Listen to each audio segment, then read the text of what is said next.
हे hello everyone, कैसे हो आप सभी। जैसा कि आप लोगों को पता है कि आप लोगों ने अभी क्लास 12 का एग्जाम दे दिया है। आप किसी भी बोर्ड से एग्जाम दिए हो, चाहे आप आईएससी बोर्ड, सीबीएसई बोर्ड या फिर आप डब्ल्यू बोर्ड से आप एग्जाम दिए हो, तो आप सभी लोगों का एग्जाम ऑलमोस्ट खत्म हो चुका है। और अब आप लोग सोच रहे होंगे कि कॉलेज में एडमिशन का क्या प्रोसेस होगा और कॉलेज में एडमिशन कैसे होता है, कौन से कॉलेज में मेरे को एडमिशन कराना है। सर रिजल्ट तो नहीं निकला, क्या मेरे को कॉलेज के एडमिशन के लिए क्या मेरे को अभी से फॉर्म को फिलअप करना होगा। ये सारे के सारे डिटेल चर्चा मैं यहाँ पे करने वाला हूँ और एक बिग चेंजेस भी आया है, उस चेंजेस को भी मैं यहाँ पे डिस्कस करने वाला हूँ।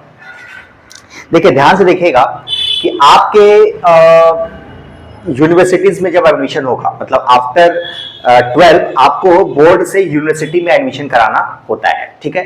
अब यूनिवर्सिटी के लिए क्या था, और पैन इंडिया के लिए मैं बात करूं, देखिए पैन इंडिया का मतलब हुआ कि पूरे इंडिया में बहुत सारे यूनिवर्सिटी है, like Delhi university, like Calcutta university, like Jadavpur university, बहुत सारा यूनिवर्सिटी है। तो बहुत सारे यूनिवर्सिटीज में यदि मैं बात करूं, बहुत सारी यूनिवर्सिटीज में, मतलब सपोज आप कोलकाता में रहते हो और आप सपोज डीयू में पढ़ना चाहते हो, मतलब दिल्ली यूनिवर्सिटी में पढ़ना चाहते हो, तो जब डीयू में पढ़ना चाहते हो तो गवर्नमेंट का, मतलब सेंट्रल गवर्नमेंट की तरफ से एक एग्जाम होता है, उसका नाम है CUET। ये एग्जाम हुआ करता है जो बेसिकली अंडर ग्रेजुएट स्टूडेंट्स के लिए, मतलब कि बीकॉम, बीए या फिर बीएससी के एडमिशन के लिए होता है। मतलब कि after 12 you have to give a entrance exam जो कि यूजीसी के द्वारा बनाया गया, रिकॉग्नाइज किया गया है, CUET। वो क्लियर करने के बाद आपके परसेंटाइल के ऊपर डिपेंड करता है कि आपके कौन से कॉलेज में एडमिशन होगा, कौन से यूनिवर्सिटी में, कौन से कॉलेज में एडमिशन होगा। बट मैं जो बात कर रहा हूं, ये बात कर रहा हूं कि यदि आप कोलकाता से छोड़ के कहीं और दूसरे स्टेट में आप एडमिशन कराने जा रहे हो, तब का बात कर रहे हैं। बट अब हम बात करते हैं वेस्ट बंगाल, मतलब वेस्ट बंगाल में जितने भी कॉलेज हैं उसमें इक्का दुक्का कॉलेज को छोड़ दिया जाए तो अभी तक CUET को अपना करिकुलम में नहीं डाला, एडमिशन प्रोसेस में नहीं डाला। मतलब पिछले साल तक का मैं बताऊं, देखिए बहुत पहले का जो प्रोसेस था ना, वैसा था कि सपोज आपका पहले रिजल्ट निकलता था, रिजल्ट निकलने के बाद आपको रिजल्ट के अकॉर्डिंग आपको एडमिशन लेना होता है।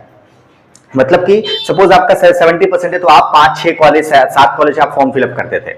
ये पहले का ये प्रोसेस हुआ करता था। मतलब अलग, सपोज मान लीजिए आप सुरेंद्रनाथ कॉलेज या फिर उमेश चंद कॉलेज का आप फॉर्म फिलअप करना चाहते हो, तो आप उमेश चंद कॉलेज के वेबसाइट में जाके आप क्या करते थे, फॉर्म को फिलअप करते थे।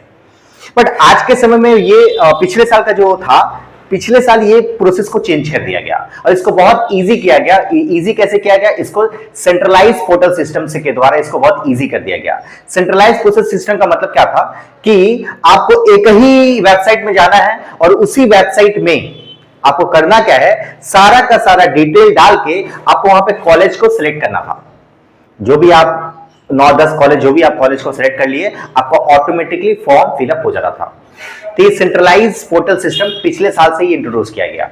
अब इस बार से CUET होने वाला है कि सेंट्रलाइज पोर्टल सिस्टम होने वाला है, इसके ऊपर कोई क्लैरिफिकेशन नहीं है। बट मैं बता दूं आपको, ये CUET इंप्लीमेंट होता तो ये पहले ही गवर्नमेंट बता दिया रहता आपको। बट CUET के बारे में अभी तक जरा सा भी कोई अपडेट नहीं है, तो आप मान के चलो कि आपका ओल्ड, मतलब पिछले साल जैसा हुआ था सेंट्रलाइज पोर्टल सिस्टम, उसी के अकॉर्डिंग होने वाला है आपका एडमिशन।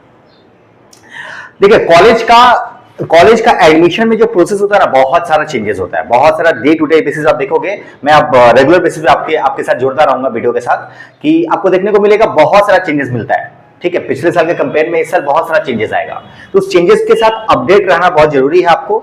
तो अपडेट रहने के लिए पहली बात तो ये, आप चैनल को सब्सक्राइब कर लीजिए, क्योंकि आपको अब रेगुलर बेसिस पे मैं बताने जा रहा हूं कॉलेज का कैसे एडमिशन होगा, क्या प्रोसेस है, सारे के सारे डिटेल में चर्चा हम लोग यहाँ पे करने वाले हैं। तो आप यदि चैनल को सब्सक्राइब नहीं किया तो चैनल को सब्सक्राइब कर लीजिए और इस वीडियो को पर्टिकुलरली अपने फ्रेंड सर्कल से, अपने स्कूल ग्रुप में जरूर से शेयर कीजिएगा।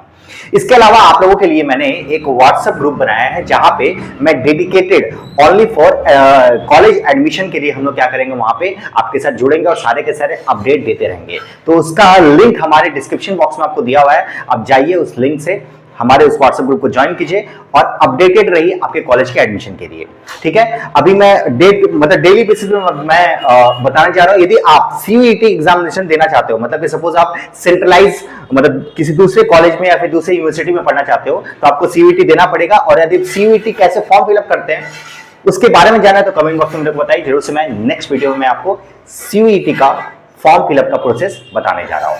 ठीक है, चलिए तब तक मिलते हैं, फिर बाय, थैंक यू।